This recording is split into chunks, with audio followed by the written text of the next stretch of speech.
Hello mga kagar, Happy New Year sa inyong lahat. Ngayon po ay January 1, 2024. Ayan, daming kambing dito. Ayan po, pupunta tayo sa ating taniman. Andito na pala tayo sa ating taniman ng mga agar. Ang ginagawa namin ngayon guys, actually hindi namin, ako lang ngayon, ay maglilinis o naglilinis kami ng damo. Kasi magtatanim na naman kami at saka isa pa, maraming damo ngayon na mahaba, matataas na. Yan, tayo sa baba. Yun yung sobrang daming damo.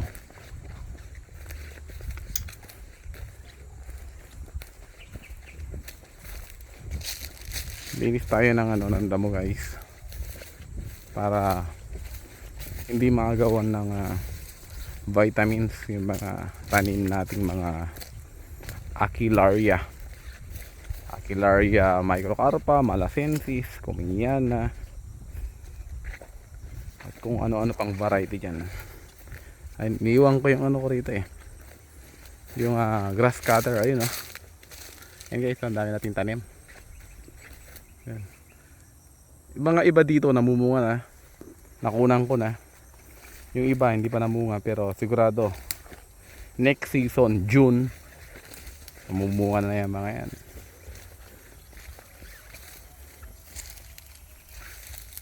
So guys, napakita ko sa inyo to. Gano'n katataas to. Yan po. Ito 3 years old. Mga 3 years old yun nandito yan kataas. Yung lilinisan ko ngayon, mga 2 years old po yan.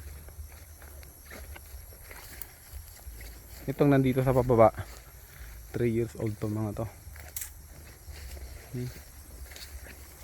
Yan po. Namumunga na to mga to, pero konti pa lang. Ito yung grass cutter, iniwan ko rito. Pahinga ako kanina kasi sobrang init.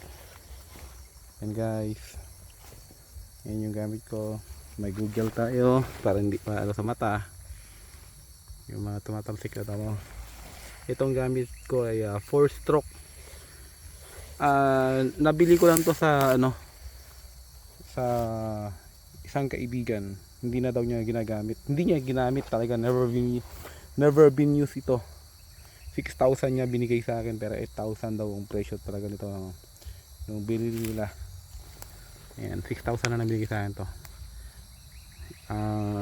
We can consider it as brand new kasi hindi naman nagamit, never been used. Ayan guys, sa baba dyan, mga 2 years old po yan. 2022 ko tinanim yung mga yan. 2022. Ngayon ay 2024. Magtatanim na naman tayo guys. Teka lang guys, i-ready ko lang yung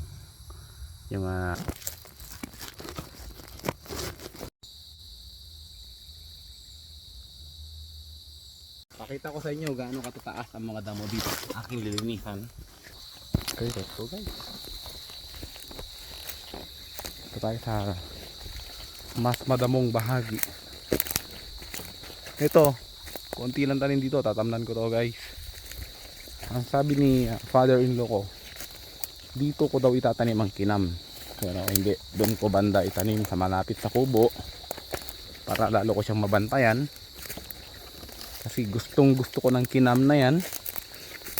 Una sa lahat, napakamahal po ng kinam. Feedling pa lang ng kinam, napakamahal na. Okay. Pangalawa po, number 1 na special na agarwood ang kinam.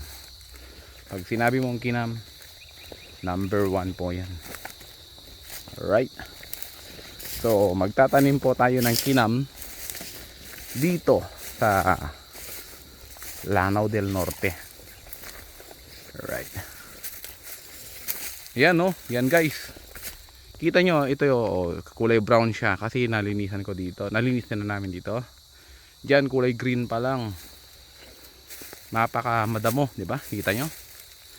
Ganyan itsura pag napabayaan yung taniman. Guys.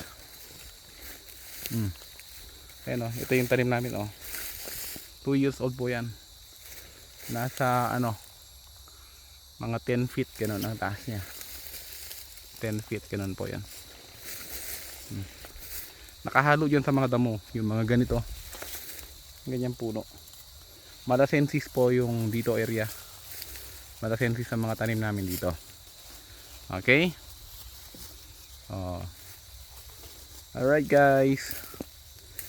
Okay, pakita ko sa inyo paano ginawa sa paglilinis dito guys. Ito, sampag natin to. Oh, akong patungan. Kaya magmano-mano tayo dito. Wala akong dito. Wala. Okay guys, Ayan.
Alright guys, oh, ito yung ano, yung katatapos ka lang linisan. Ayan o, yung lapnisan. Oh, di ba? At mayroong bayabas magkatabi. Kailangan medyo maingat ka kasi kung minsan sa sobrang kapal ng damo, hindi mo makikita may tanim ka na pala dyan. Baka maputol pati yung puno nyan. Kaya maingat tayo sa paglilinis. Alright? O guys ha, kita nyo na ha. O yan, palilitan ko hanggang bandun pa sa dulo yan. Marami pang tanim dyan sa loob nyan. At kailangan ko pa siyang linisan para lumabas yung mga tanim. Okay, hanggang dito muna guys. Thank you very much. Happy New Year to all. Maligayang pagtatanim. Bye bye.